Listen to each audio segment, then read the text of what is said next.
এই শাহাবুদ্দিন চুপ্পু কয়দিন আগে কি দিলেন, একটা জমকালো তিনি ওই কালের কণ্ঠতে সাক্ষাৎকার দিলেন, এবং তার কত বড় অগাসিটি, সে বলতেছেন তাকে উপড়ে ফেলার কি ষড়যন্ত্র হয়েছে। ভাষাটা দেখেন, ল্যাঙ্গুয়েজটা দেখেন, উপড়ে ফেলা, একটা আগাছাকে কে উপড়ে ফেলবে। তো সেই লোক যখন আজকে বনানী কবরস্থানে যায়, তখন আমি ক্ষতবিক্ষত হই, তখন আমার আত্মনাদ আসে, এবং আমার কাছে মনে হয় আমি যদি মাননীয় প্রধানমন্ত্রীর জায়গায় থাকতাম, আমি জীবনে কোনদিন আর যাই হোক তার সাথে হাঁটতাম। যে হত্যাকারীকে নিয়ে আমি ওই হত্যাকাণ্ডে যাব কেন? সে তো হত্যাকারী, সে হত্যাকারীর দোষক। এই হত্যাকারীর দোষককে নিয়ে আমি হাঁটবো কিভাবে, যার মধ্যে কোনো অনুশোচনা নাই? ব্যারিস্টার শাহরিয়ার, আপনি আগাছা বলছেন, কিন্তু সেই আগাছাকে তো চেষ্টা করা হয়েছিল, কিন্তু সেটা তো উপড়ে ফেলা যায়নি, সেটা তো, সেই চেষ্টা তো ব্যর্থ হয়েছে। না, এইখানে এই চেষ্টা না। প্রথম জিনিস হচ্ছে, এখানে সুন্দর মতো তার সাক্ষাৎকারে দেখেন সে কি বলছে। সে বলছে 3 বাহিনী প্রধান এবং বিএনপি আমাকে সমর্থন দিয়েছে, এবং সে এখানে মিথ্যাচার করছে। আমি কোর্টের ভাষায় হলে বলতাম হি মেড ফ্রড আপন দা পিপুল, কারণ সেদিন রাতে যারা যারা বঙ্গভবনে ছিল সব চোখের সামনে ঘটছে। আর তিনি যে সাক্ষাৎকার দিচ্ছেন, সরাসরি একটা মিথ্যা কথা বলছেন, সে তার শপথ ভঙ্গ করছেন। কিভাবে শপথ ভঙ্গ করলেন শোনেন। সে যখন 23 সালে রাষ্ট্রপতি হিসাবে শপথ নেয়, সে 2টা শপথ নিছিল। একটা শপথ হচ্ছে সংবিধানের 3য় তফসিলের, আর একটা শপথ না ছিল যে সে গোপনীয়তা রক্ষা করবেন। উনি 1 সপ্তাহ হয়নি সারা জাতিকে কিভাবে, এটাই ছিল হাসিনার কাজ। আজকে চুপ্পু সাহেব যা করতেছে এটা বিশ্বাসঘাতকতা, এটা জাতির সাথে বিশ্বাসঘাতকতা, এটা জুলাইয়ের সাথে বিশ্বাসঘাতকতা। তিনি এইভাবে কথাগুলো বলেন কিভাবে? তিনি গোপনীয়তা শপথ ভঙ্গ করেননি।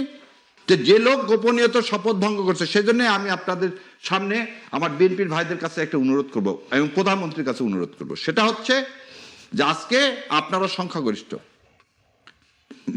ইলেকশন হবে কোথায়? সংসদে। এটা সবাই জানে, আপনার যাকে নির্বাচিত করবেন সেই হচ্ছে কি হবে, রাষ্ট্রপতি হবে।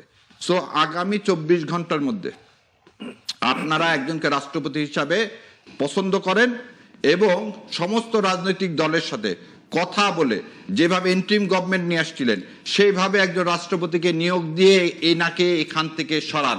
আর আমার পবিত্র যে জুলাই সনদের ভিত্তিতে যে সংসদ নির্বাচন হলো, সেই সংসদে এই অপবিত্র জিনিসকে নিয়ে যে একটা পবিত্র জিনিসকে অপবিত্র করেন না। এই চুপ্পু সাহেবকে নিয়ে যে রক্তের দাগের উপর দাঁড়িয়ে থেকে, এবং তার বসার স্টাইলটা দেখে, একবারও সে জুলাইকে ধারণ করছে, একবারও বলছে সে আওয়ামী লীগের জন্য আমি অনুতপ্ত, একবারও বলছে শেখ হাসিনা যা করছে সে খারাপ করছে। উল্টা সে কত বড় অগাসিটি, যে ইন্টারিম গভর্নমেন্ট এই রক্তের উপর দাঁড়ায় থেকে আমাদেরকে একটা গণতন্ত্র উপহার দিয়ে গেল, তার কি করতেছেন তিনি? এই প্রথম থেকে শেষ পর্যন্ত সে ইন্টারিম গভর্নমেন্টের কি সমালোচনা করছেন। এবার আপনাকে একটা কথা বলি, তিনি বলতেছিলেন যে ইউনূস সাহেব এসে কেন বিদেশ থেকে এসে আমাকে বলে না। আমি আপনাকে চ্যালেঞ্জ দিয়ে গেলাম, তার ফোন কোনোদিন শেখ হাসিনা ধরতো না, তার ফোন কোনোদিন শেখ হাসিনা ধরতো। তিনি শেখ হাসিনাকে কদমবুচি করে এই রাষ্ট্রপতি হয়েছিলেন। তিনি একটা চিঠি লিখছিলেন দুঃখ করে যে আমার ফোন কেউ ধরে না, আমাকে যথাযথ যোগ্যতা দেয় না। আর সেই লোক একবারের মধ্যে কি বলছে যে কোনোদিন শেখ হাসিনা এসে তো আমাকে চিঠি দিয়ে জানায়নি। তাহলে এই যে দ্বিচারিতা বলতেছেন, এনারা কোনোদিন এই দেশকে ধারণ করে না ভাই, এনারা কোনোদিন গণতন্ত্র চায় না, এনারা কোনোদিন এই দেশের মানুষকে ধারণ করেনি এই চুপ্পু সাহেবরা। সেই জন্যে ওই কবরে যেও তার চোখে কান্না পায় না, তার চোখে একবারও মনে হয় না এই 57টা পরিবারের সন্তানেরা ইতিম হয়েছে। তার মনে পড়ে না 5 তারিখে যদি তার কিছু হইতো তার সন্তানদের কি হতো, কারণ সেই ইসলামী ব্যাংক থেকে তো লুটপাট করে টাকা নিয়ে গেছে একটা দ্বৈত নাগরিক, একটা লোক যার বিদেশে নাগরিকত্ব আছে, অবৈধভাবে কিভাবে সংবিধানকে তদদলিত করে আছে এখনো। আপনার কাছে আবারও আসবো জনাব শাহরিয়ার। আমরা এখন জনাব হাফিজ খান সোহেল, আপনি তো একই সাথে বিএনপি প্রতিনিধিত্ব করছেন, বিএনপি চেয়ারম্যানের পররাষ্ট্র বিষয়ক উপদেষ্টা কমিটির বিশেষ সহকারী হিসেবেও আপনি দায়িত্ব পালন করছেন। বিএনপির যে অবস্থান, আমরা যে আলোচনা শুরুতেই ব্যারিস্টার শাহরিয়ার যে অভিযোগটি তুললেন, যে যেই রাষ্ট্রপতি বলা হচ্ছে যে আওয়ামী লীগকে সহযোগিতা করেছে, এখন বিএনপি তার অনেকটা পক্ষে অবস্থান নিয়েছে, এটা তিনি বলতে চাচ্ছেন, কি বলবেন? অ্যাকচুয়ালি এখানে পক্ষ অপক্ষের কোনো সুযোগ নেই।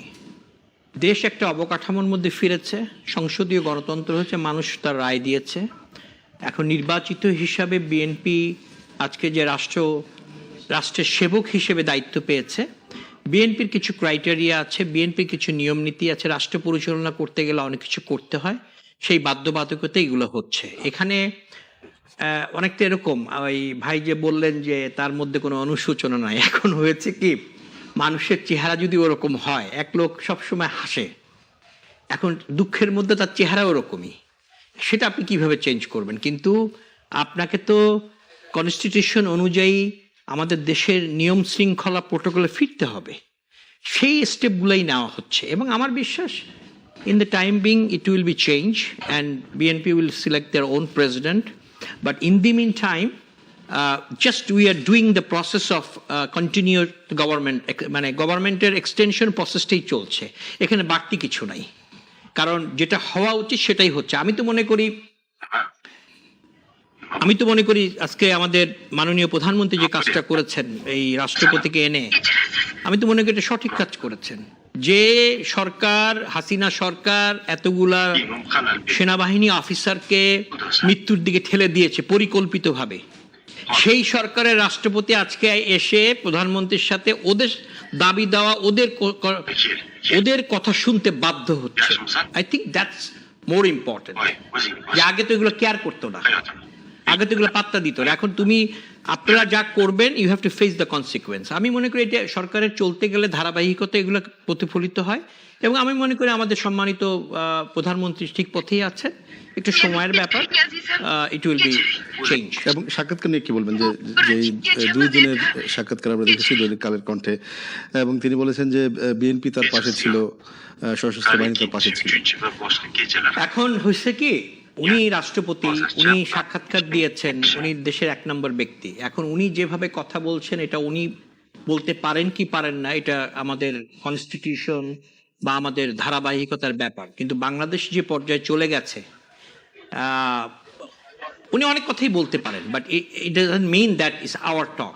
এবং উনি যেগুলো বলছেন এটা ওনার সুবিধার জন্য হয়তো বলছেন, কিন্তু বিএনপি বা বর্তমান নির্বাচিত সরকার কোনো কিছুই এমন কাজ করেননি যে ওনাকে সুবিধা দেওয়ার জন্য।